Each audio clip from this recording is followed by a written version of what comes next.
So those of you following along with the channel already know that I have built my own racing simulator of sorts.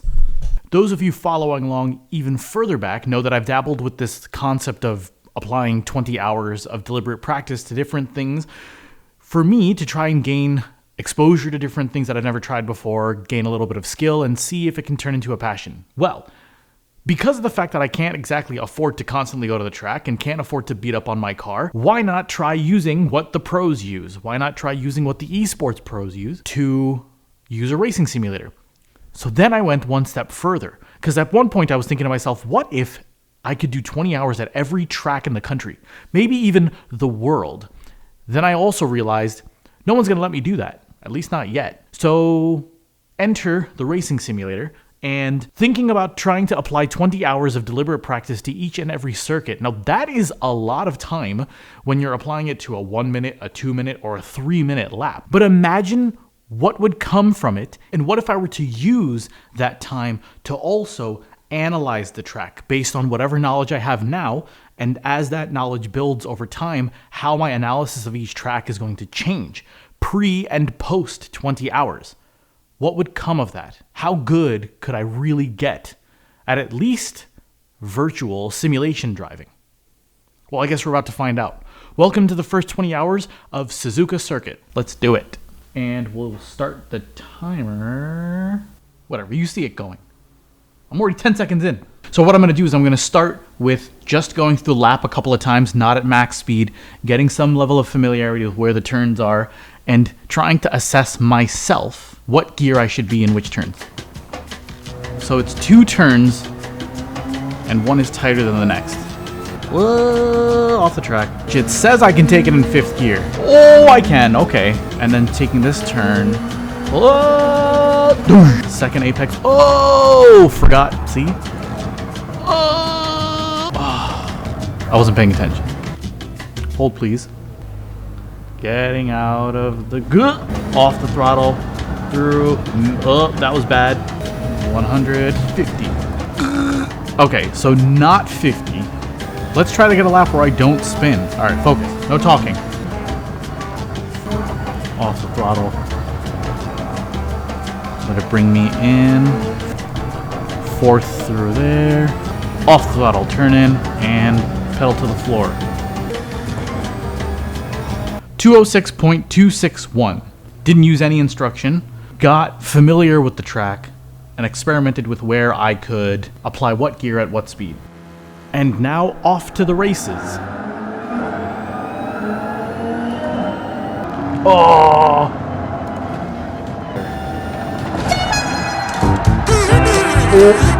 Of all cars, my beloved RSR got in the way. What can I say? All of it terrible. Oh, I just got, ooh, don't be dirty.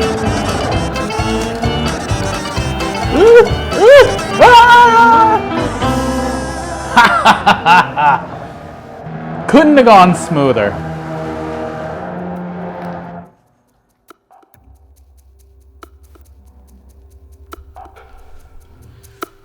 So I'm about 4 hours in. I've got a map of the track in front of me. Here's what I'm proposing. Now, as you can see from the map itself, this is a very technical track. There's a lot happening in a relatively short period of time. But the area that draws the most attention from me is actually this quite large section of the track, being turn 3 all the way to turn 9. And if you take a look at this section of the track, it's very busy. It's the busiest chunk of the track.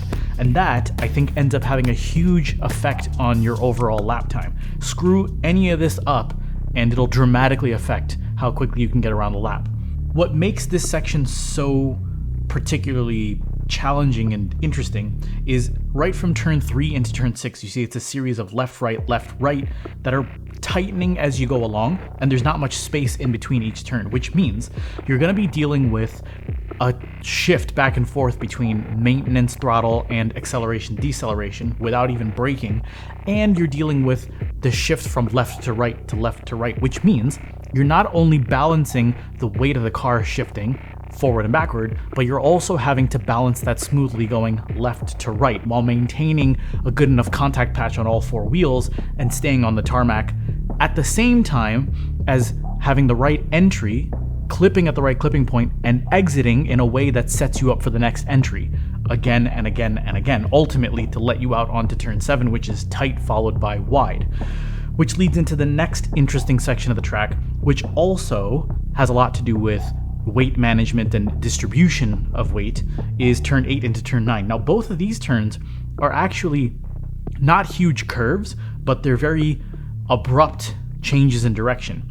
And because you don't have a lot of room on the clipping point, it's a very short apex, I think using the out-in-out line becomes even more substantial and more crucial in a situation like this, because you're having the track is demanding a sudden change in direction from you while you're trying to maintain the balance of the car, keep it smooth, keep all 4 wheels on the ground, and keep the highest speed you can maintain through both of these turns.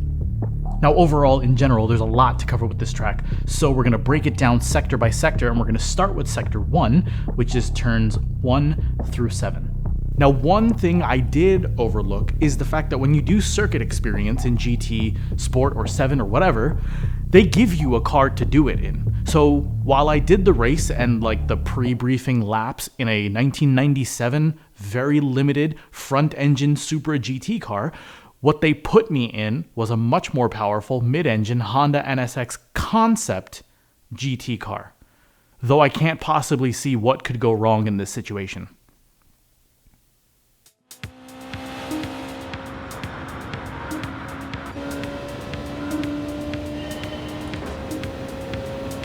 And braking at the orange markers, I'm already unstable.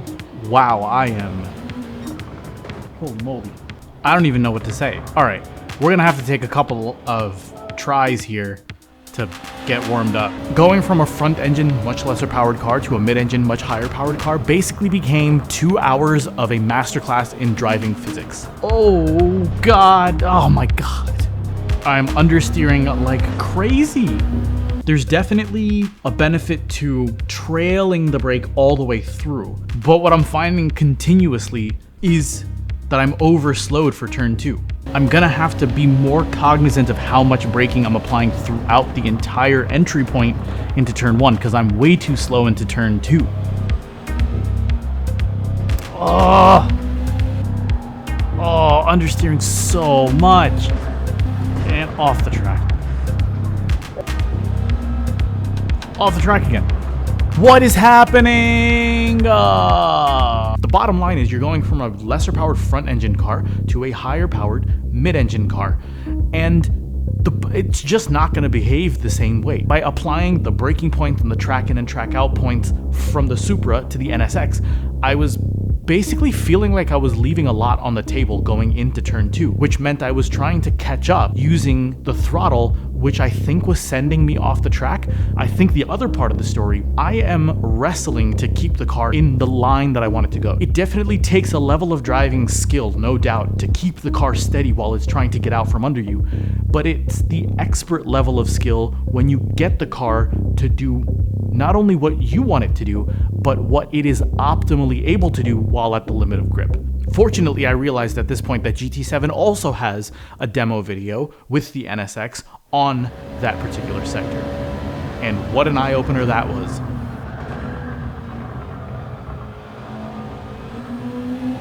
Whoa. So, I just watched the demo video, and it is very different. I've been braking into turn 1. This dude was full throttle into turn 1. Then braking like at the apex of turn 1 to then set up to turn 2. Okay.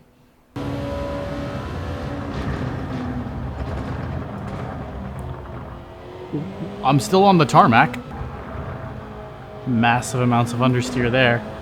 I get the point that I can get through turn 1 with full throttle. But the thing that I really want to understand, and maybe I'm expecting this too early, is how could I have figured that out on my own? Things that have changed with turn 1. I am no longer braking between the 100 and 50 meter board. I'm not even thinking about the turn until the 50 meter board.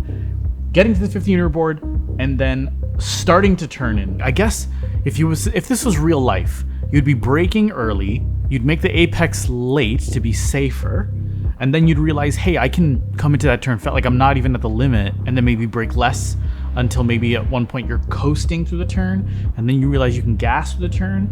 There's some point when you hit that apex of turn 1 where you are braking in as much of a straight line as you can. Turn 2 is definitely third gear. Or is it? Yep, definitely third gear. I'm on the grass, and I'm off, and I'm spinning, and I'm trying again. Okay, I see something about what I'm doing. I'm being very hesitant with my steering angle, and my apex is way too early. We need to fix that. Okay, so too early of an apex. Notice when I turn in this time where the car is pointed and facing when I actually hit the rumble strips.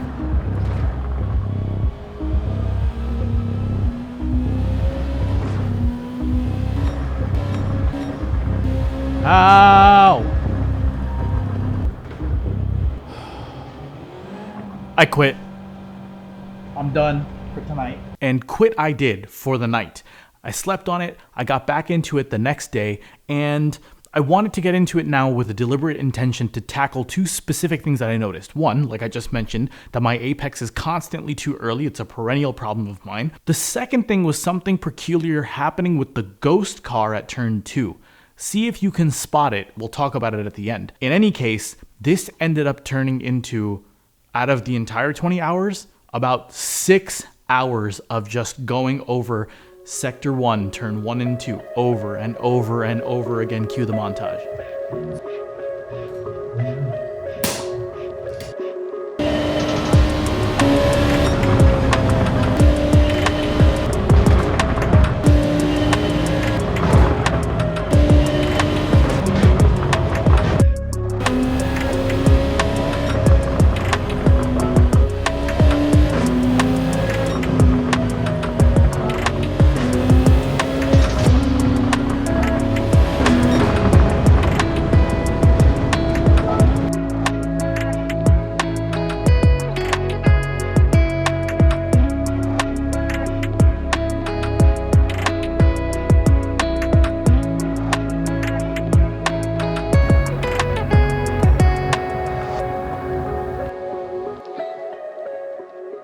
Now that I've gotten 10 golds in a row, I think at this point I can speak to what I think I've learned. Okay, after spending far more hours than I anticipated on Sector 1, here's what we figured out. The first thing, the car matters just as much as the line you're taking. In this car, we're not even thinking about braking at the 100, not even thinking about it at the 50, but we're gonna start turning in at the 50 meter board to come into our braking zone, which is actually just before the apex of turn 1.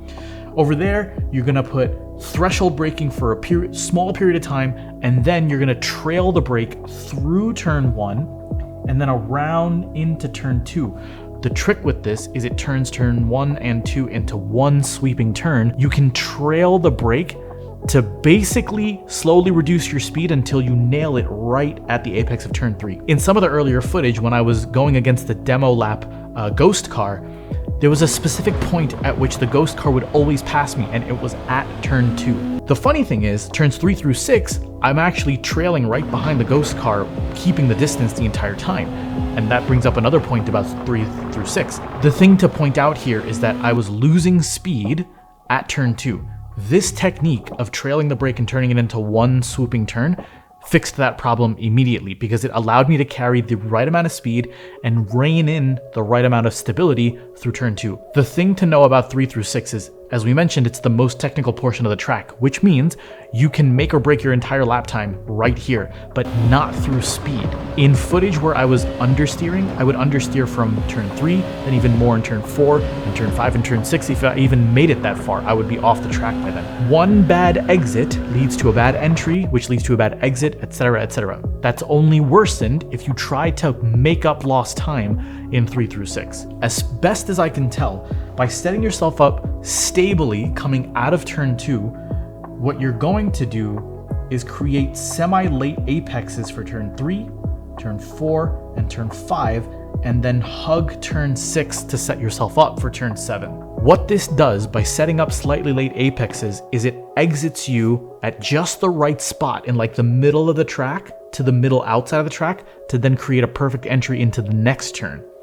This is just a proper balancing of left and right steering angle, but throttle and off throttle, throttle and off throttle. A lot of maintenance throttles going through here. And I'm spending a lot of time on this, but it's important because it's all about technique. No matter how slow or how fast you did any other portion of the track, you have to block out speed and just think about the exact same technique every single time through here. Consistency is key when it comes to this section. By understanding the stability of the car that you have and utilizing that by trail braking through turns 1 and 2, turning them into one sweeping turn, and then using that stability to set yourself up for a consistent technique in 3 through 6, that is what I've found to be the most effective and repeatable technique to get consistently fast times through Sector 1. I have a feeling a lot of the principles and techniques that we just picked up and solidified in Sector 1 are going to pay heavily into Sectors 2 through 5. In the next episode, we're going to tackle Sectors 2 and 3. In the meantime, let me know what you think in the comments. What was helpful, what wasn't helpful, what was filler,